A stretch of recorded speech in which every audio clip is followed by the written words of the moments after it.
We on? When do I get the audio off of this? Oh, it's gonna be humming and It's humming. humming like crazy. Humming. Humming's on. Humming is on. Good morning. Good morning. Yes. Good morning. Chris? As we were listening to that song, I was impressed that song is not for us today. It's for us, it's to flow through us today, or this week. That there's gonna be opportunity for us to share that love, that his love never fails, that we're gonna be put into a situation where we're gonna tell whoever that person, that situation is, that God's love never fails. That it was just to recharge us to take that forward. Boy, wait till I read what I'm going to read right now. You're going to...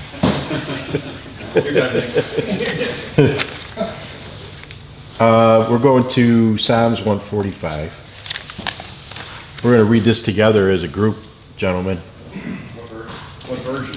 I got NIV. You can, if you're using your cell phones, NIV. And we're going to read it as a group together. I believe it's got a lot of strength for us becoming strong warriors of God. Tell me when you're ready. Ready? Okay. I will exalt you, my God. The King, I will praise your name forever and ever. Every day I will praise you and extol you, your name forever and ever. Great is the Lord, and most worthy of praise. His greatness no one can fathom.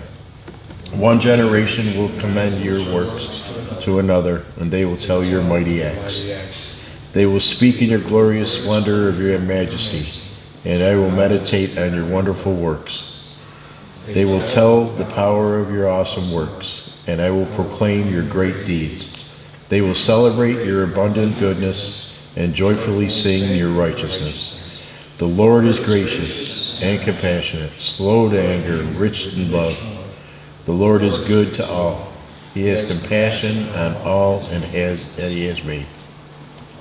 All you have made will promise you. O Lord, your saints will extol you.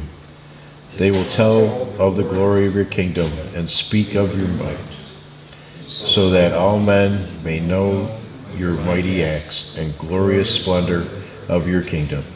Your kingdom is everlasting. The kingdom and your dominion endures through all generations. The Lord is faithful and loving toward all he has made. The Lord upholds all those who fall and lifts up all those who bow down. The eyes of all look to you, and you give them their food. You open your hand and satisfy desires of every living thing. The Lord is righteous in all his ways, and loving toward all he has made. The Lord is near to all call on him, and to all call on him in truth.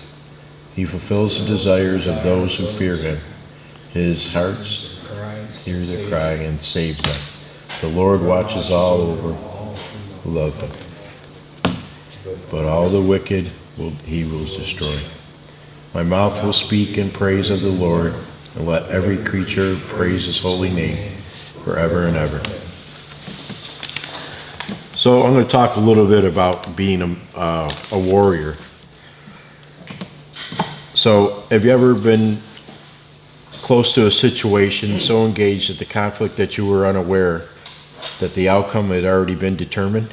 It's like watching a pre-recorded sporting event that we've taped and already knew that our team lost usually. You know who I'm talking about. So, yeah. Isn't that how it sometimes is the battle of this world as Christian men? Sometimes we'd like to fight, and sometimes we just need the enemy to push back upon and get our hands dirty and bloody. Here's the thing. The fight's already been won, guys. Christ won, Satan lost, end of story. But it's the end of this. But is it the end of the story? Or what are we really battling against? The problem is that we so easily forget the simple fact that the fight we fixed was fixed, and the outcome was already determined. We get comfortable and lazy and begin taking our steely stare off of Christ and start looking around to worldly enticements and distractions. Satan wants to make it difficult for us to continue staying focused on the truth that he lost by engaging us in endless noise or arguments, self-indulgence, and tactical lies that get us to wonder just long enough if there may be any shred of truth in his whispers. Our battle isn't with him. It's with ourselves, our human nature, and our flaws. Satan is just a tool. The daily battle is against our desires and his false promises. Yes, we are to fight Satan and his worldly schemes of smoke and mirrors, but seem they as they are futile attempts to change the reporting of our outcome as anything, put an eternal loss before him and anyone that follows him.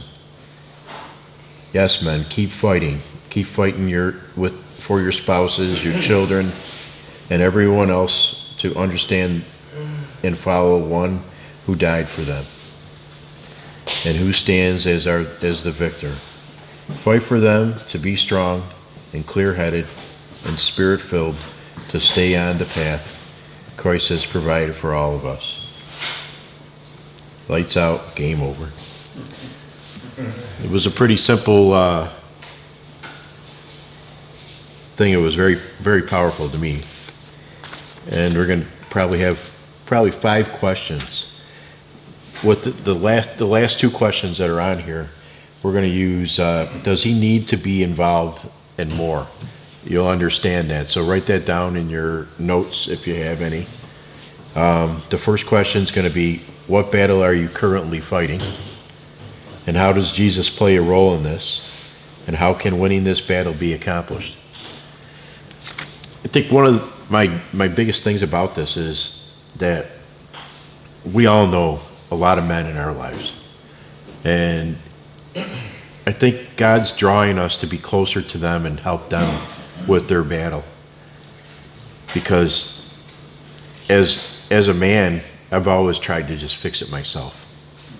And I've been learning over probably, I don't know, past 5 years that trusting in God is the way to go. So I want to speak more into other men's lives, and I also challenge you as men to speak in other men's lives and pray with them. God showed me a vision in a church of groups of men praying in the sanctuary over each other. It was very strong, and I believe it's going to happen. I know it. He showed it to me.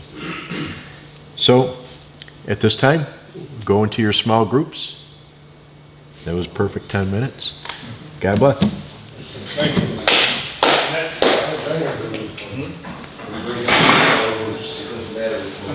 But we need to